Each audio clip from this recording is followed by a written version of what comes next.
4월 5일 화요일 아침입니다. 신명기 19장을 함께 읽고 묵상하겠습니다. 내 하나님 여호와께서 이 여러 민족을 멸절하시고 내 하나님 여호와께서 그 땅을 내게 주심으로 내가 그것을 받고 그들의 성읍과 가옥에 거주할 때에 내 하나님 여호와께서 내게 기업으로 주신 땅 가운데서 새 성읍을 너를 위하여 구별하고 내 하나님 여호와께서 내게 기업으로 주시는 땅 전체를 세 구역으로 나누어 길을 닫고 모든 살인자를 그 성읍으로 도피하게 하라. 살인자가 그리로 도피하여 살만한 경우는 이러하니 곧 누구든지 본래 원한이 없이 부지 중에 그의 이웃을 죽인 일. 가령 사람이 그 이웃과 함께 벌목하러 살림에 들어가서 손에 도끼를 들고 벌목하려고 찍을 때에 도끼가 자루에서 빠져 그의 이웃을 맞춰 그를 죽게 함과 같은 것이라. 이런 사람은 그 성읍 중 하나로 도피하여 생명을 보존할 것이니라.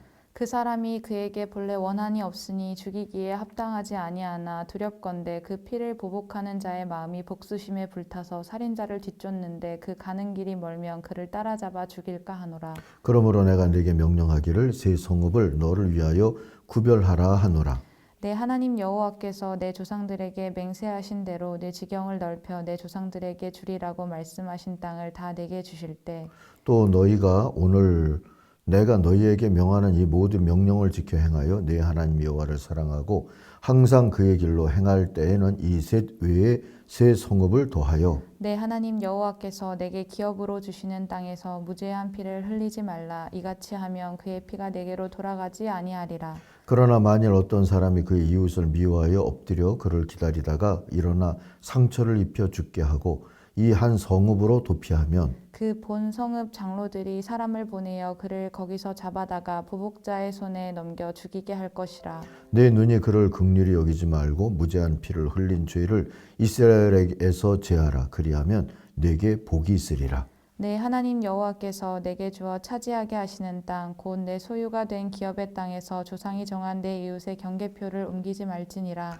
사람의 모든 악에 관하여 또한 모든 죄에 관하여는 한 증인으로만 정할 것이 아니요 두 증인의 입으로나 또는 세 증인의 입으로 그 사건을 확정할 것이며 만일 위증하는 자가 있어 어떤 사람이 악을 행하였다고 말하면 그 논쟁하는 쌍방이 같이 하나님 앞에 나아가 그 당시에 제사장과 재판장 앞에 설 것이요 재판장은 자세히 조사하여 그 증인이 거짓 증거하여 그 형제를 거짓으로 모함한 것이 판명되면 그가 그의 형제에게 행하려고 꾀한 그대로 그에게 행하여 너희 중에서 악을 제하라. 그리하면 그 남은 자들이 듣고 두려워하여 다시는 그런 악을 너희 중에 행하지 아니하리라. 내 눈이 긍휼히 여기지 말라. 생명에는 생명으로, 눈에는 눈으로, 이에는 이로, 손에는 손으로, 발에는 발로이니라. 아멘. 아멘. 도피성에 머문다면이라는 제목으로 오늘 말씀 묵상하겠습니다. 오늘 성경 봉독은 반현경 전도사님 해주셨습니다. 감사합니다. 요절은 10절입니다. 하나님이 당신들에게 유산으로 주신 땅에서는 죄 없는 사람이 살인죄를 지고 죽는 일이 없도록 하여야 합니다. 그러면 살인죄 때문에 당신들이 책임을 지는 일은 없을 것입니다. 자, 도피성의 의미를 이렇게 설명을 한 것이지요. 고의가 아닌 살상이 일어났을 때 정당한 재판을 받기까지 가해자는 피해자 가족의 피해 복수를 피해야만 했습니다. 도피성은 그래서 필요했고요. 2절 3절 보세요. 당신들은 주 당신들의 하나님이 당신들에게 차지하라고 주신 땅에서 성읍 셋을 따로 구별하여 놓아야 합니다. 주 당신들의 하나님이 당신들에게 주신 땅을 세 영역으로 구분하여 길을 닦아 모든 살인자가 그곳으로 피신할 수 있게 하십시오 했죠. 누구든 그 성에 들어오면 재판 때까지 보호를 받았습니다. 누구든이라고는 했지만 사실 분별이 필요한 일이었습니다. 4절 이하를 보세요. 살인자가 구별된 성읍으로 도피하여 살 수 있는 경우 다음과 같습니다. 일찍이 미워한 일이 없는 이웃을 뜻하지 않게 죽였거나 어떤 사람이 이웃과 함께 나무하러 숲속으로 들어가서 나무를 찍다가 도끼가 자루에서 빠져나가 친구를 쳐서 그가 죽었을 경우에 죽인 그 사람이 그 구별된 세 성읍 가운데 한 곳으로 피신하면 살 수가 있습니다 했죠. 이처럼 도피성은 평소에 이웃을 미워한 일이 없는 사람이 실수로 과실이죠. 이웃을 죽게 하였을 때에 자기의 생명을 구할 수 있는 곳이기 때문에 그곳으로 피해야 했던 것이죠. 그곳까지의 거리가 너무 멀면 죽은 이의 친척이 복수심에 불타서 살인자를 따라가서 죽일 수도 있었지 않았겠습니까? 그래서 거리가 너무 먼 것은 문제가 됐어요. 그래서 나중에 9절에서 보니까 말씀대로 사는 그런 나라를 잘 만들어 갈 때에는 세 성읍을 더 구분해라. 그렇게 해서 모두 6개의 도피성을 만들도록 해라 하는 말씀도 첨부되어 있습니다. 물론 고의적인 살상은 이 도피성 제도와 상관이 없어야 했습니다.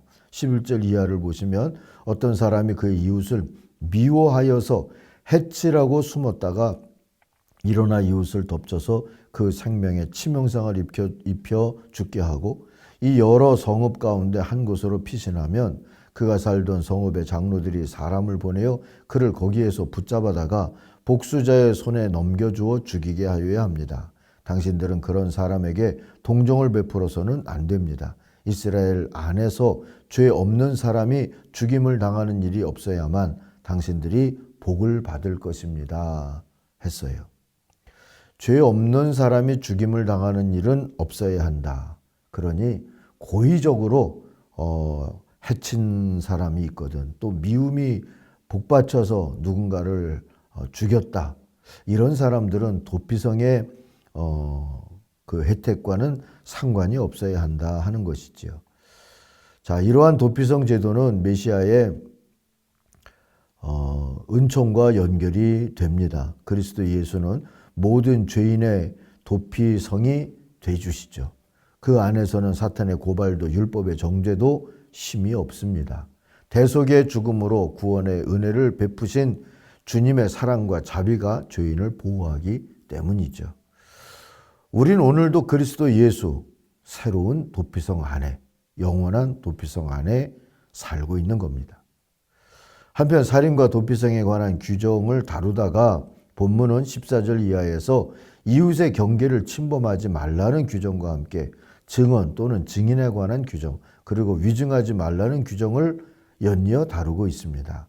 모든 죄나 다툼의 시시비비를 다룰 때 증언과 증인이란 과정을 의존할 수밖에 없는데 이 점에서 짚고 가야 할 것이 위증의 문제였던 것이죠. 유일한 해결책은 하나님 앞에서 코람데오를 의식하는 것밖에 없었습니다. 그러므로 증인의 증언은 정직과 진실에 대한 책임을 하나님 앞에서 지는 행위가 되어야 했습니다. 16절 이하의 말씀입니다. 남에게 죄를 뒤집어 씌우려는 나쁜 증인이 나타나면 소송을 하는 양쪽은 주님 앞에 나와 그 당시의 제사장들과 재판관 앞에 서서 재판을 받아야 합니다. 재판관들은 자세히 조사한 뒤에 그 증인이 그 이웃에게 거짓 증언을 한 것이 판명되거든 그 증인이 그 이웃을 해치려고 마음먹었던 대로 그 이웃에게 갚아주어야 합니다. 그래서 당신들 가운데서 그런 악의 뿌리를 뽑아야 합니다 했어요. 자, 그리고 본문의 결론은 21절에 이런 그 악한 위증자들이나 이런 자들에게는 동정을 베풀지 말라 그랬고요. 또 이 안에 뭔가 그 고의로 살인한 사람에 대한 증언 뭐 이런 것까지 다 포함된 걸로 우리가 이해를 하면서 이 말씀을 읽으면요. 행한 대로 갚으라 하시는 하나님의 말씀에 그 의가 이루어지도록 해야 한다 하는 것이죠. 도피성이나 증언의 이야기는 정의와 자비의 문제이지 어설피 회피하거나 덮고 가자 하는 게 아니라는 뜻이라는 걸 여기서 또 한번 기억할 필요가 있습니다. 정의와 자비가 바르게 행해져야 유전무죄니 무전유죄니 같은 일들이 벌어지지 않지 않겠습니까? 주님의 도피성 되심을 증언해야 하는 교회의 사명을 잘 감당하고 더불어 의로운 공동체요 또 의로운 사회를 위하여서 기도하고 또 섬길 수 있는 공동체로 오늘의 교회가 다시 한번 자리매김해야 할 줄로 믿습니다. 기도하겠습니다. 하나님 아버지, 도피성 제도를 통하여서 억울한 일이 없도록 하실 뿐만 아니라 또 동시에 의로운 공동체를 세우고자 하셨던 하나님의 뜻을 우리에게 가르쳐 주시니 감사합니다. 스스로 우리 가운데 도피성이 되어 주셔서 우리를 품고 계시는 주님의 자비도 깨달으며 감사드립니다. 하나님, 억울한 이들을 품기도 하고 저들을 보호하기도 하고 또 세상에 억울한 일이 없도록 그러면서도 의가 세워지도록 섬기는 역할을 오늘 교회가 깨어있어 할 수 있게 하여 주옵소서. 인도해 주시리라 믿고 예수님의 이름으로 기도하옵나이다. 아멘. 하늘에 계신 우리 아버지, 아버지의 이름을 거룩하게 하시며 아버지의 나라가 오게 하시며 아버지의 뜻이 하늘에서와 같이 땅에서도 이루어지게 하소서. 오늘 우리에게 일용할 양식을 주시고 우리가 우리에게 잘못한 사람을 용서하여 준 것 같이 우리 죄를 용서하여 주시고 우리를 시험에 빠지지 않게 하시고 악에서 구하소서. 나라와 권능과 영광이 영원히 아버지의 것입니다. 아멘. 각자 기도하겠습니다.